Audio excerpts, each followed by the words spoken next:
যখন আমি ক্লাস 9-এ পড়ি তখন আমার তার সাথে পরিচয় হয়। আমাদের পরিচয়টা ফেসবুকেই হয়েছিল।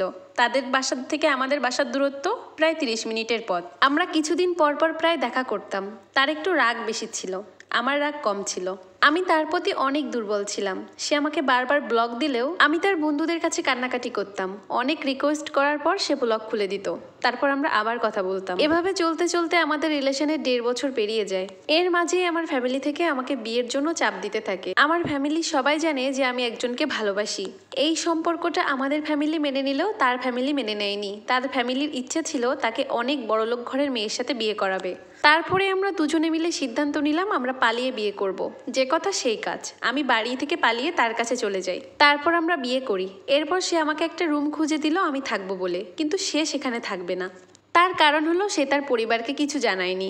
এমনকি তার পড়াশুনো শেষ না হওয়া পর্যন্ত সে আমার কাছে আসবে না। আমি তাকে অনেক ভালোবাসতাম, অনেক বিশ্বাস করতাম, তাই বোকার মতো রাজিও হয়ে গেলাম। আমার খাওয়া দাওয়া যেভাবে চলতো, সে তার বাসা থেকে চাল ডাল এনে দিত, এমনকি তার হাত খরচের টাকা থেকে আমাকেও কিছু দিত, যাতে আমি এই টাকা দিয়ে কাঁচা সবজি কিনে খেতে পারি। কিন্তু একটা মাস পরে টের পেলাম যে এই টাকাতে কিছুই হচ্ছে না। এমনিতেও বাজারে সব জিনিসের চড়া দাম, তার উপর বাসা ভাড়াটাও অনেক বেশি। কি আর করার, পালিয়ে যখন আসছি তখন একটু তো কষ্ট করতেই হবে। তারপর আমি একটা কাজে ঢুকলাম। সকাল 8টা থেকে রাত 9:30 পর্যন্ত ডিউটি। কাজের জায়গাটা আমার বাসা থেকে প্রায় 40 মিনিটের দূরত্ব ছিল। এর আগে আমি অনেকবার তাকে বলেছি আমার সাথে থাকতে। সে তার পরিবারের ভয়ে আমার সাথে থাকতো না। কিন্তু এদিকে আমি আমার ফ্যামিলিকে বলে দিয়েছি আমি তার সাথে পালিয়ে এসেছি এবং বিয়ে করেছি, আমরা একসাথেই থাকছি। কিন্তু এরই মধ্যে সে হঠাৎ করে একদিন আমার রুমে এসে জানিয়ে দিল আমি যেন আমার ফ্যামিলির কাছে চলে যাই। আমি বললাম কেন আমি আমার ফ্যামিলির কাছে যাব? সে বলল তার ফ্যামিলি নাকি সবাই জেনে গিয়েছে। তার মা নাকি তাকে বলেছে আমি যেন আমার পরিবারের কাছে চলে যাই। তারপর তার যখন পড়াশোনা শেষ হবে একেবারেই অনুষ্ঠান করে বিয়ে করে আমাকে বউ করে তুলে নিয়ে আসবে। কিন্তু এত কিছু বোঝানোর পরেও আমি রাজি হচ্ছিলাম না। কারণ আমার বাসায় আমার বাবা মা ভাই বোন আত্মীয় স্বজন পাড়া প্রতিবেশী সবাই জানতো যে আমার বিয়ে হয়ে গেছে। এত কিছু বলার পরেও যখন দেখলো আমি আমার পরিবারের কাছে ফিরে যাইনি, তখন আমার স্বামী আমার গায়ে হাত তুললো। সেদিন সে আমাকে খুব মেরেছিল, অনেক আঘাত করেছিল। যেহেতু আমি তাকে অনেক বেশি ভালোবাসি, এক প্রকার বুক ভরা অভিমান নিয়ে আমি আমার মার কাছে চলে গেছিলাম। ভেবেছিলাম 2-3 দিন পর সে আমাকে এমনি নিতে আসবে। দেখতে দেখতে 1 সপ্তাহ হয়ে গেল, কিন্তু আমার হাজবেন্ড কোনো খোঁজ নেয়নি আমার। আমি নিজের ইচ্ছায় তাকে কল দিলাম, দেখলাম ফোন বন্ধ। তারপর অনলাইনে অনেক চেষ্টা করলাম যোগাযোগ করার জন্য, সেখানেও কল ঢুকতেছে না। এক প্রকার রাগ করে বাধ্য হয়ে তাদের বাসায় চলে গেলাম। আমি তার মাকে কখনো সামনাসামনি দেখিনি, কিন্তু তার ফোনে দেখেছিলাম তার সাথে ছবি উঠানো। যে দেখি তার মা এবং সে পরীক্ষা দিয়ে বাসায় ঢুকতেছে। অনেক কান্নাকাটি করেছিলাম আমার শাশুড়ির হাত পা ধরে। বলেছিলাম মা আপনিও তো একজন মেয়ে, আপনি আর একটা মেয়ের কাছ থেকে তার স্বামীকে কেড়ে নিয়েন না। এই কথাগুলো বলতেছিলাম আর অনেক কান্নাকাটি করতেছিলাম। ভেবেছিলাম আমার স্বামীও আমার কান্না দেখে হয়তো তার মাকে কিছুটা বোঝাবে, কিন্তু না, সে এটা করেনি। তার আসল চেহারা আমি সেদিন দেখতে পেয়েছিলাম।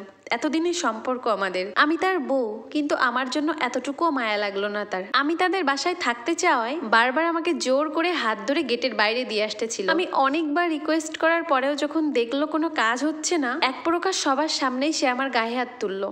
এবং সে আমাকে এত কটু ভাষায় কথা বলেছে তার পরিবারের সামনে, যেগুলো মুখে আনার মতো না। কান্না করতে করতে আমার প্রায় জ্ঞান হারানোর মতো অবস্থা হয়ে গেছিল। কিন্তু এত কিছু করার পরেও আমার স্বামী আমার প্রতি মায়া দেখালো না। আফসোস, আমি এতদিন কার জন্য কি করলাম। আমি তার জন্য আমার পরিবার সবকিছু ছেড়ে আসছিলাম তার কাছে, কিন্তু তার কাছে তার ফ্যামিলি এখন সব। আমি তার কাছে শুধু ডাস্টবিনের ময়লা মাত্র। আমি এগুলো আর নিতে পারছিলাম না। তাদের বাড়ি থেকে সেদিন এক বুক কষ্ট নিয়ে যাওয়ার সময় বলে গেছিলাম আমি এ বাড়ি থেকে যাচ্ছি ঠিকই, কিন্তু আমার মুখ কোনোদিন তুমি আর দেখতে পাবে না। তুমি আমাকে অনেক কষ্ট দিয়েছো।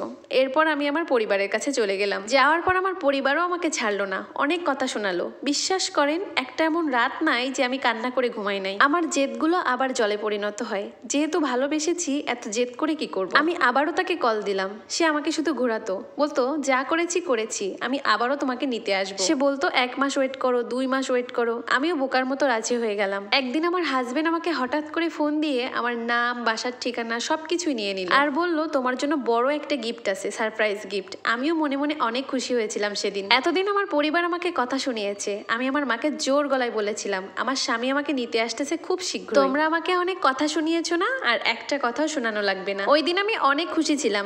এর মাঝে তার সাথে আমার 2-3 দিন কথা হয়নি। আমি সেদিন একটা কাজে বাইরে গেছিলাম, তারপর বাসায় ফিরে দেখি বাসার সামনে অনেক মানুষ জড়ো হয়ে আছে। সবাই অনেক খারাপ কথা বলতেছিল আমাকে। কিছু না বুঝতে পেরে আমি আমার মায়ের কাছে গেলাম, বললাম কি হয়েছে মা?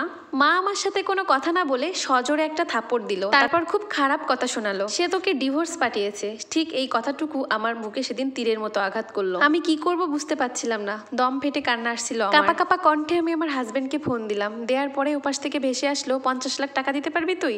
যদি দিতে পারিস তাহলে তোকে আমি নিয়ে আসবো। আমি কি জবাব দেবো বুঝতে পারছিলাম না। এটা একটা আপুর লাইফ স্টোরি।